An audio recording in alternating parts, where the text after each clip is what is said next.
Hi guys, মোৰ চেনেলটোলৈ পুনৰকৈ এবাৰ স্বাগতম জনাইছোঁ এটা হেল্ডি আৰু টেষ্টি ৰেচিপিৰ সৈতে। আজিৰ ৰেচিপিটো হৈছে ৰঙালাওৰ গুটিৰ সৈতে মাছৰ কণীৰ তৰকাৰী। আহকচোন চাওঁ কেনেকৈনো প্ৰস্তুত কৰা হয়। প্ৰথমে এয়া মাছৰ কণী লোৱা হৈছে। ইয়াতে এতিয়া প্ৰয়োজন অনুসৰি নিমখ আৰু হালধি দি ভালদৰে সানি লোৱা হ'ব।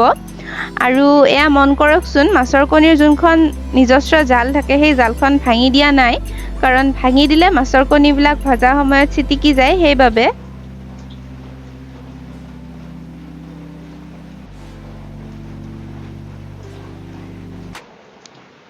তেল গৰম হৈ গৈছে, ইয়াতে এতিয়া মাছৰ কণীখিনি দি দিয়া হ'ব।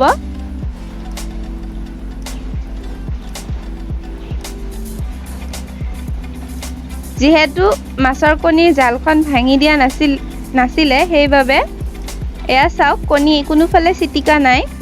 এইখিনি খুব ভালদৰে ভাজি লৈ কণীখিনি নুমাই থোৱা হ'ব।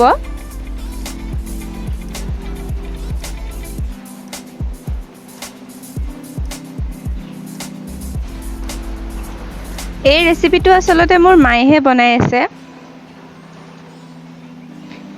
এতিয়া এয়া চাওক, শুকাই থোৱা লাওৰ গুটি যোনখিনি পুনৰ ধুই লৈ মিক্সিত ভালদৰে পেষ্ট বনাই লোৱা হ'ব।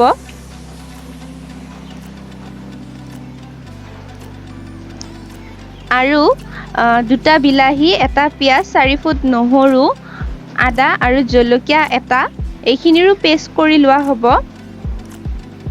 তাৰ পাছত এখন চালনীৰে বনাই থোৱা ৰঙালাওৰ গুটিৰ পেষ্টখিনি ভালদৰে চালি লোৱা হ'ব, যাতে জাবৰখিনি ৰৈ যায়, সেইবাবে।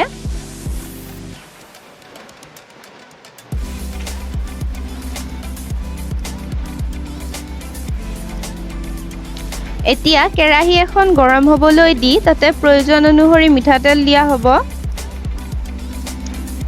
তেলখিনি যেতিয়া গৰম হৈ যাব, তাতে বনাই ৰখা বিলাহীৰ পেষ্টখিনি দি প্ৰয়োজন অনুসৰি নিমখ, হালধি, জিৰা গুড়ি, ধনিয়া গুড়ি আৰু কাশ্মীৰী ৰেড চিলি পাউডাৰ দিয়া হ'ব।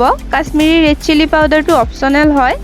তাৰপিছত গোটেইখিনি ভালদৰে ভাজিব লাগিব, যেতিয়ালৈ ভালকৈ ভজা নাযায়। মানে আদা নহৰুৰ গোন্ধটো যেতিয়ালৈ নাযায় তেতিয়ালৈ ভালদৰে ভাজিব লাগিব। আৰু যদি আপুনি মোৰ চেনেলত নতুন হয় তেনেহ'লে মোৰ চেনেলটো ছাবস্ক্ৰাইব কৰি দিব। আৰু যদি ৰেচিপিটো চাই ভাল পালে তেনেহ'লে লাইক, শ্বেয়াৰ আৰু কমেণ্ট কৰিব। এয়া মছলাখিনি ভজা হৈ গৈছে। এতিয়া ইয়াতে ৰঙালাওৰ গুটিৰ চালি থোৱা পেষ্টখিনি দি দিয়া হৈছে। এইখিনি খুব ভালদৰে লৰাই উতলিবলৈ দিয়া হ'ব।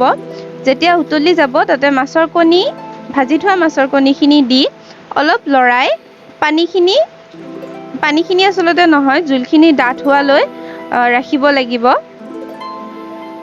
এয়া চাওক, মাছৰ কণীৰ তৰকাৰী হৈ গ'ল। খাই খুবেই ভাল লাগে। আপোনালোকে ঘৰত ট্ৰাই কৰি চাব, বহুতেই ধুনীয়া ৰেচিপি হয়। আকৌ আহিম এটা নতুন হেল্ডি আৰু টেষ্টি ৰেচিপিৰ সৈতে।